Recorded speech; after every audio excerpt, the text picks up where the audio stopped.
Good morning, good afternoon, good evening. This is Sukhchan Singh and welcome to my YouTube channel अंग्रेजी अड्डा। आज आपको पता है 10th आरबीएससी इंग्लिश का एग्जाम हो चुका है। आई होप आप सबका जो एग्जाम है बहुत बढ़िया हुआ होगा। तो हम इस एग्जाम का जो ग्रामर सेक्शन है वो देख रहे हैं। ग्रामर के जो क्वेश्चंस हैं वो डिस्कस कर रहा हूँ मैं। जो इनके आंसर्स थे, जो करेक्ट आंसर्स है वो आपके साथ में डिस्कस कर रहा हूँ। तो वीडियो को आप अपने फ्रेंड्स में शेयर कर दें ताकि वो अपना जो ग्रामर सेक्शन है वो देख सके कि हमारे कितने क्वेश्चंस जो हैं वो करेक्ट हैं। तो देखिए, अगर मैं बात करूं ग्रामर सेक्शन की, तो क्वेश्चन नंबर 6 जो था वहां से अपना ग्रामर सेक्शन स्टार्ट हो रहा था और सबसे पहले हमें टेंस के क्वेश्चंस पूछे गए थे, जिसमें पहला क्वेश्चन था once there dash a king, और बी हमें वर्ब दे रखी थी जिसकी करेक्ट फॉर्म हमें बतानी थी। तो यहाँ पे इसका करेक्ट आंसर था वॉज। उसके बाद अगर मैं नेक्स्ट क्वेश्चन की बात करूं, तो नेक्स्ट क्वेश्चन आपका था राम ऑलवेज हिज क्लासेस। तो वर्ब हमें दे रखी थी अटेंड। देखो, ऑलवेज आ रहा है यहाँ पे प्रेजेंट इंडेफिनिट या फिर प्रेजेंट सिंपल टेंस जो यूज होएगा, मतलब वर्ब की फर्स्ट फॉर्म हमें भरनी है या फिर वर्ब की फर्स्ट फॉर्म के साथ हमें एस या ई एस का यूज करना है। तो सब्जेक्ट हमारा सिंगुलर था राम, तो यहाँ पे वर्ब की फर्स्ट फॉर्म के साथ एस या ई एस यूज होएगा, मतलब अटेंड्स इसका सही आंसर था।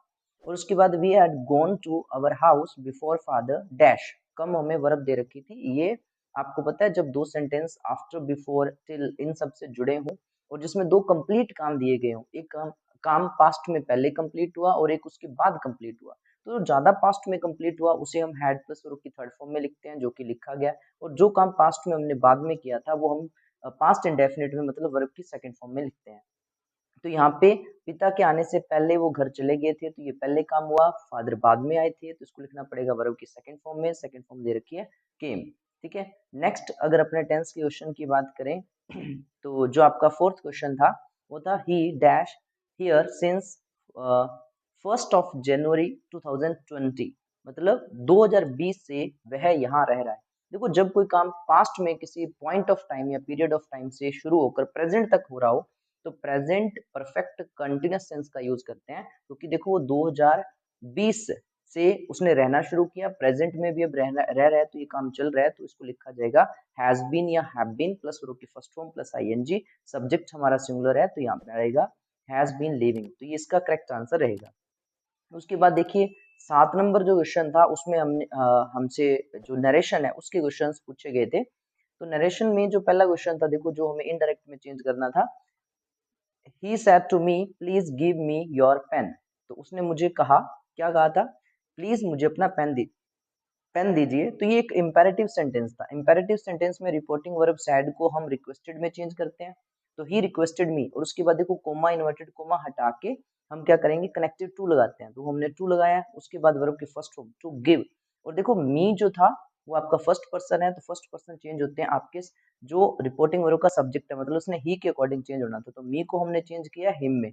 ठीक है, मी आपका चेंज हो गया हिम में। और उसके बाद जो योर था वो आपका सुनने वाला जो था आपका रिपोर्टिंग वर्ब का जो ऑब्जेक्ट है मी, उसके अकॉर्डिंग चेंज होना था, तो हो गया माई। तो सही आंसर था he requested me to give him my pen.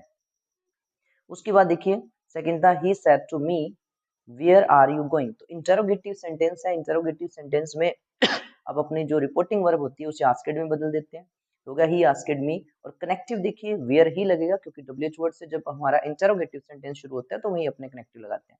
उसके बाद इंटरोगेटिव सेंटेंस को आपने असर्टिव सेंटेंस में बदलना है, तो आप हेल्पिंग वर्ब और सब्जेक्ट का क्रम चेंज करिए, यू को पहले लिखिए और आर को बाद में लिखिए। तो यू को हम चेंज करेंगे क्योंकि यू सेकंड पर्सन है, तो ये चेंज होएगा मी के अकॉर्डिंग, तो ये हो गया आई। टेंस भी चेंज करना है। टेंस आपका था इज देम आर, वर्ब की फर्स्ट फॉर्म प्लस आईएनजी, मतलब प्रेजेंट कंटीन्यूअस टेंस, और प्रेजेंट चेंज होता है पास्ट में, तो मतलब इसको करना पड़ेगा was going। तो सही आंसर हो जाएगा he asked me where I was going, और अपने साइन ऑफ इंटरोगेशन हटा के फुल स्टॉप लगा देंगे।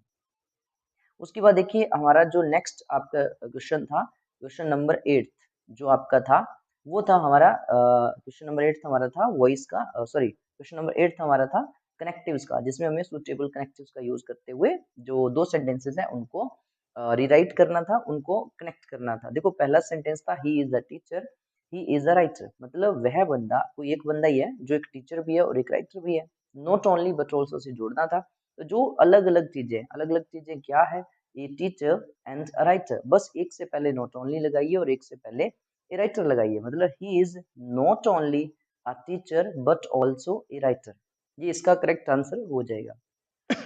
उसके बाद सेकंड देखिए, Ram is my friend, Shyam is my friend, मतलब राम मेरा मित्र है, श्याम मेरा मित्र है। बोथ हैंड से इनको आपने कनेक्ट करना था। देखो दो डिफरेंट चीजें क्या है, देखो मेरा फ्रेंड है राम और मेरा फ्रेंड है श्याम, मतलब दोनों ही मेरे फ्रेंड है। तो राम और श्याम, एक से पहले देखो रा तो हम क्या लिखेंगे, बोथ मतलब दोनों, राम एंड श्याम मतलब राम और श्याम मेरे फ्रेंड है। अब देखो पहले सब्जेक्ट सिंगुलर था, दोनों सेंटेंसेस में एक एक अलग अलग सेंटेंस लिखा हुआ, तो राम सिंगुलर है श्याम सिंगुलर है। लेकिन अब हम दोनों को जोड़ रहे हैं तो राम और श्याम मिलके प्लूरल हो जाते हैं, तो अपने लिखेंगे आर माई फ्रेंड। ठीक है, आर माई फ्रेंड। और उसके बाद देखिए, रामू इज अ थीफ और श्यामू इज अ थीफ। तो आपके पास दो सेंटेंस है, वो कह रहा है कि रामू एक चोर है, श्यामू एक चोर है। इधर और से आपको जोड़ना था, ये विकल्प है कि मतलब या तो रामू या श्यामू चोर है। तो रामू और श्यामू में से एक से पहले आप इधर लगाइए और एक से पहले और लगाइए, जैसे इधर रामू और श्यामू इज अ थीफ, तो ये आपका करेक्ट आंसर होएगा। उसके बाद देखिए नेक्स्ट जो आपके क्वेश्चन थे ग्रामर के, उसमें हमें नेक्स्ट क्वेश्चन जो था वो हमें पूछा गया था,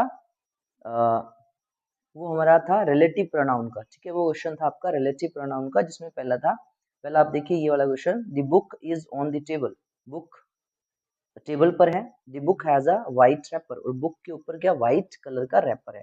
विच से आपको इससे कनेक्ट करना था, तो आंसर नीचे लिखा हुआ है, देखिए आंसर पढ़िए, द बुक विच हैज, देखो ये बुक जो लिखा हुआ ये हटा देंगे क्योंकि सिमिलर सिमिलर है, विच इसकी जगह पे विच लगाएंगे। The book which has a white wrapper, मतलब बुक जिसका वाइट रैपर है, इज ऑन द टेबल, तो ये आंसर हो जाएगा इसका। उसके बाद था नेक्स्ट जो हमारा क्वेश्चन है इसका सेकंड, तो सेकंड में देखिए, you met a man yesterday, तुम एक व्यक्ति से कल मिले थे, the man was my father, व्यक्ति मेरा पिता था। तुम एक व्यक्ति से कल मिले थे, व्यक्ति मेरा पिता था, वह आदमी मेरा पिता था। इसे अपने होम से जोड़ना था, तो करेक्ट आंसर क्या होता, a man whom you met yesterday, एक व्यक्ति जिसे कल तुम मिले थे, was my father, तो ये इसका करेक्ट आंसर होता। उसके बाद हम इसका 10th क्वेश्चन जो था उसकी बात करें, तो वो वॉइस का था, जिसमें पहला सेंटेंस था, प्रतिभा विल प्ले क्रिकेट टुमारो। अब इसका हमें पैसिव करना था। देखो प्रतिभा यहाँ पे सब्जेक्ट है, ऑब्जेक्ट हमारा क्रिकेट है, तो हम क्रिकेट को पहले लिखेंगे, तो cricket will be played tomorrow by Pratibha, ये इसका करेक्ट आंसर रहेगा। उसके बाद सेकंड था, दे हैव बिल्ट हाउस, वे एक घर बना चुके हैं। तो दे सब्जेक्ट है, हाउस एक ऑब्जेक्ट है, उसको हम पहले लिखेंगे, ये हाउस हैज बीन बिल्ट, और बाय देम करना जरूरी नहीं है, ये आपका आंसर हो जाता है, हाउस हैज बीन बिल्ट। अब यहाँ पे हैव की जगह पे हैज क्यों हुआ, क्योंकि हाउस सिंगुलर है और दे प्लूरल था। उसके बाद हम बात करें नेक्स्ट इसके क्वेश्चन की, क्वेश्चन नंबर जो आपका लास्ट था ग्रामर का, वो था 11th। ठीक है, उसमें हमें क्वेश्चन फ्रेम करना था और टैग लगाने थे। तो फ्रेम क्वेश्चन जो हमें फ्रेम करना था वो था, he is going to Jaipur, he is going to Jaipur today, आज वह जयपुर जा रहा है। इसका क्वेश्चन बनाना था हमें वेयर से, कि आज वह कहाँ जा रहा है। इसका करेक्ट आंसर क्या होता है, where is he going today, where is he, देखो ही को आप पहले लिखते और इज को पहले और ही को उसके बाद कर देते, बस इतना ही करना था, और आप टू जयपुर हटा देते। तो he, where is he going today, वह आज कहाँ जा रहा है। उसके बाद इसका सेकंड देखिए, जिसमें हमें टैग लगाना था, Ram will play cricket, Ram cricket खेलेगा।